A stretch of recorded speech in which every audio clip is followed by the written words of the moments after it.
네, 롱패딩을 입은 여성들만 골라서 날카로운 흉기로 옷을 찢는 사실상의 테러가 있었다는 주장이 나와서 우려를 낳고 있습니다. 한편 임세원 교수를 흉기로 찔러 살해한 혐의를 받는 남성이 내일 검찰로 넘겨지는데요. 다양한 사건 사고 소식 김영주 변호사와 함께 짚어보도록 하겠습니다. 네, 어서 어서 오세요. 오십시오. 안녕하세요. 예. 자, 인천에서 이른바 이 롱패딩 테러가 일어났는데 이게 어떤 사건인지 좀 이야기를 좀 해주셔야 될 것 같습니다. 네, 지난달 31일에 인천 지하철을 이용했던 A 씨는 네. 하차 후에 자신의 패딩이 찢어져 있는 사실을 발견했습니다. 예, 예. 예. 누가 보아도 칼로 이것을 찢어 놓은 듯한 모양이었고요. 지금 화면에 나오네요. 네, 그렇습니다. 이에 A 씨는 경찰에 자신의 패딩을 누군가 고의적으로 찢어 놓은 것이다라고 주장을 하며 경찰에 신고를 했다라고 알려졌는데요. 예. 이러한 피해 사실을 인터넷 SNS상에 게시를 했는데 네. A 씨와 유사한 피해를 당했다는 피해자들이 속출했고 예. 예, 피해자들 대부분이 또 여성이었다는 점이 알려져서 논란이 일고 있습니다. 말씀해 주신 것처럼 피해를 입었다는 분들이 꽤 있는데 왜 어떤 인물이 왜 이런 범행을 했는지가 정확히 밝혀지지가 않아서 좀 불안감이 더 커지는 게 있는 것 같거든요. 여기에 대해서 추가로 나온 내용은 없나요? 네, 경찰은 수사를 진행하고 있다라고는 하지만 예. 구체적으로 범인이 밝혀지지는 않았습니다. 네, 다만 이제 피해자들이 공통적으로 지목을 하는 장소는 서울 지하철 9호선과 인천 지하철 1호선 예. 그리고 지금 서울 홍대거리 인근과 대형 서점 등이라고 하는데요. 네, 많은 분들이 또 날씨가 추워져서 패딩을 입고 다니셔야 되는데 예, 이런 부분에 있어서 좀 주의를 하셔야 되지 않을까 싶습니다. 예, 일각에서는 이게 신종 여혐 범죄가 아니냐는 이런 또 우려의 목소리도 있거든요. 물론 뭐 이게 섣부른 판단은 자제해야겠지만 이런 이야기도 있는데 어떻게 보세요? 네, 아직 구체적으로 범인이 검거되지도 않았고 범행 동기가 밝혀진 것도 아니기 때문에 동기에 있어서 여성을 혐오해서 이러한 범죄가 발생했다라고 보기에는 무리가 있을 것으로 생각이 되고요. 다만 일반적으로 남성에 비해서 여성들이 범죄의 표적이 되는 경우가 많았기 때문에 예. 뭐 이번 사건에서도 실제로 자신이 범죄의 대상이 된 것을 알았음에도 조금 이 방어가 어려운 여성들을 상대로 이러한 범죄를 저지른 것이 아닌가라고 조심스럽게 추측해 볼 수 있겠습니다. 예, 그 CCTV가 있었을 거 아닙니까? 네. 근데 거기서 이게 그 범인이 확인이 되지가 않았나 봐요, 아직. 예, 아무래도 그 A 씨가 이용한 지하철은 예, 수인선과 이제 1호선, 그 인천 지하철 1호선이라고 하는데요. 당시에 지하철을 이용했던 사람들이 또 많기 때문에 A 씨가 지났던 이용했던 역사들을 전부 다 확인을 해야 하는 과정이라면 예, 쉽게 이제 가해자가 특정되는 것은 어려운 상황이라고 합니다.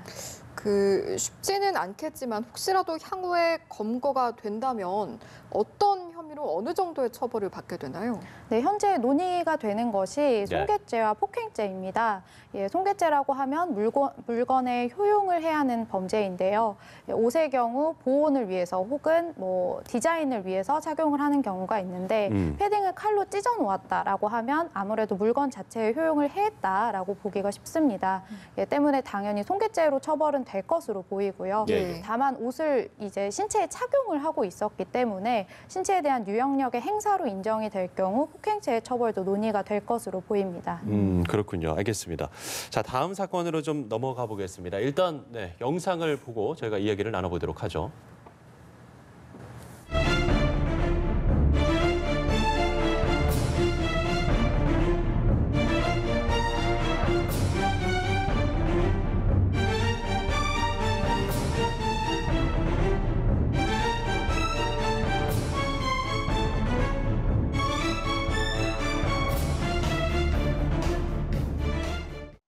네, 저희가 영상을 보고 왔는데 글쎄요, 참 인면수심이란 단어가 좀 저절로 떠오르는 그런 사건이 아닐까 싶은데 일단 좀 사건의 개요를 짚어주시죠.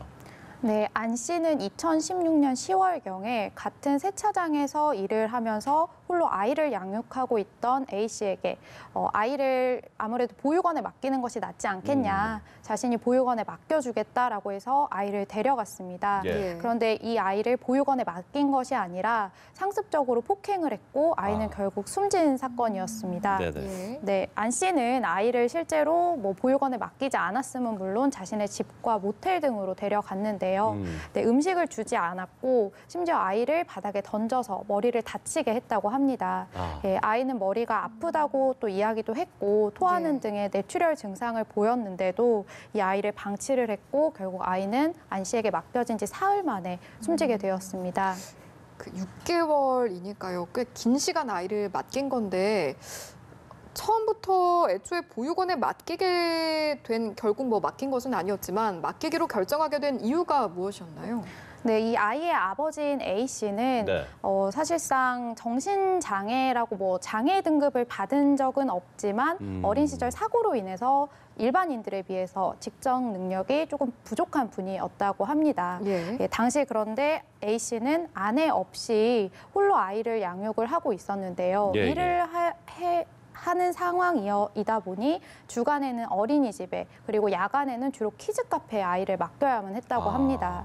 네, 이런 상황에서 믿고 지내던 동료가 아이를 좀 더 좋은 환경에서 키워야 되지 않겠냐, 그럴 거면 보육원에 맡기는 것이 낫다라고 이야기를 하자 예. 이제 아이를 맡기게 되었다고 합니다. 예, 상당히 정말 저희가 들었을 때도 상당히 안타까운 사건인데 이 30대 남성 안 씨가 이 형이 무겁다고 호소를 했거든요. 이 부분도 그 일반 국민들이 또 보는 시청자들 입장에서도 그걸 납득하기 좀 어려울 것 같다는 생각이 들거든요. 네, 안 씨는 1심과 2심에서 무기징역을 선고를 받고 대법원에 상고를 했습니다. 네. 예, 말씀하신 것처럼 양형이 너무 무거워서 부당하다는 이유였는데요. 하지만 1심과 2심에서는 이 피해자가 아주 어렸는데 피고인의 계속된 폭행과 학대 행위로 인해서 느꼈을 두려움 그리고 고통이 심각했을 것으로 보이고 이런 것들을 고려해 본다면 범행 방법이 너무나 잔혹하고 반인륜적이기 때문에 무기징역을 선고함이 타당하다라고 판단을 했습니다. 예. 네, 대법원에서도 1, 2심의 이러한 태도를 그대로 유지를 하면서 예. 안 씨의 상고를 기각했습니다. 예, 정말 참혹한 사건이었는데요. 다시는 이런 일이 발생하면 안 되겠습니다. 여기까지 두 번째 주제 살펴봤고요. 다음 세 번째 주제 영상 역시 화면으로 먼저 만나보시죠.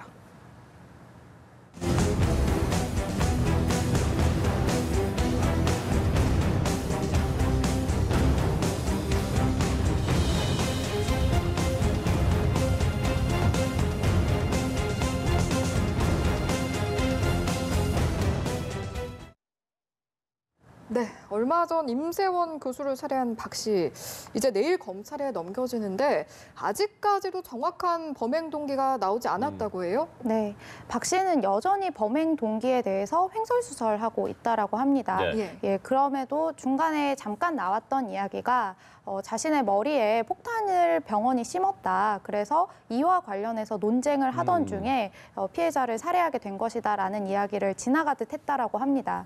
예, 그리고 지난 2일 구속영장 실질심사를 마치고 나오는 길에서도 예. 기자들이 살해 이유를 묻자 예. 뭐 머리에 폭탄 심었어 병원이라고 소리를 쳤다라고 합니다. 예, 아직까지 확실하게 알려지지는 않았지만 지금 박 씨가 좀 정신적으로 문제가 있다라는 이야기가 있고 좀 이러한 망상에서 비롯된 것이 아닌가라는 추측이 조심스럽게 나오고 있는 네, 상황입니다. 그렇게 망상에서 비롯된 범행이었다면 이게 처벌에도 영향이 있는 겁니까, 그러면? 네, 아무래도 망상이라고 하면은 곧바로 생각해 볼 수 있는 것이 심신미약일 텐데요. 예. 네, 심신미약이라고 하면 심신장애로 인해서 사물을 변별할 능력이나 의사를 결정할 능력이 현저하게 부족한 상태를 의미합니다. 예, 이게 인정이 될 경우에는 현재 이제 법률이 개정이 되었기 때문에 판사의 판단에 따라서 감형을 할 수도 있고 하지 않을 수도 있습니다. 예, 기존에는 심신미약이 인정이 될 경우에 무조건적으로 감형을 해줘야 했는데 예. 이제는 그 부분이 바뀐 것으로 볼 수 있습니다. 그런가 하면 또 박 씨가 여동생 집에서 난동을 부리다가 과거에 경찰 수사를 받은 적이 있다라고 하거든요. 이 부분 같은 경우에 향후 수사에 어떤 영향을 줄 수 있는 부분이 있나요? 네, 피고인을 보통 처벌을 할 때 그리고 양형을 결정을 할 때 네. 평소 피고인의 범행이나 뭐 행동이 어떠했는지가 양형의 주요한 사유로도 참작이 되는데요.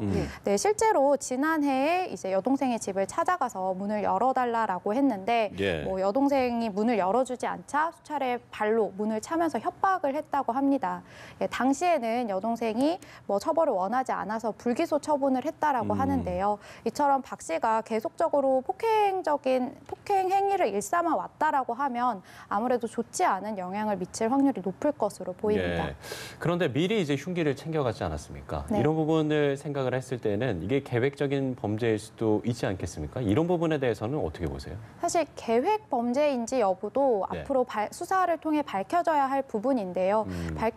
현재까지 알려진 내용으로는 미리 그렇게 좀 남들은 소지하기 어려운 그렇게 큰 칼을 챙겨갔다는 것에서 계획성이 있었던 것이 아닌가라고 이야기가 많이 나오는 것으로 알고 있습니다. 예. 네, 하지만 계획 범죄라고 할지라도 심신미약이 인정이 되지 않는 것은 아닙니다. 네, 가장 뭐 잘 알려진 사례가 강남역 살인 사건인데요. 예. 예, 강남역 살인 사건에서도 이 당시 살인범이 칼을 소지하고 기다린 채로 범행을 저질렀습니다. 그러니까 예. 계획적이었다는 거죠. 예, 맞습니다. 하지만 당시에 이 살인범은 자신의 몸에 피가 굉장히 많이 묻어 있었는데도 강남역 인근을 배회를 했고요. 예, 그 다음 날에 뭐 그 옷을 입고 출근까지 했다고 알려지기도 했습니다. 예, 그렇다고 본다면 이 사람이 정상적으로 사고를 하는 사람은 아니라는 것이죠.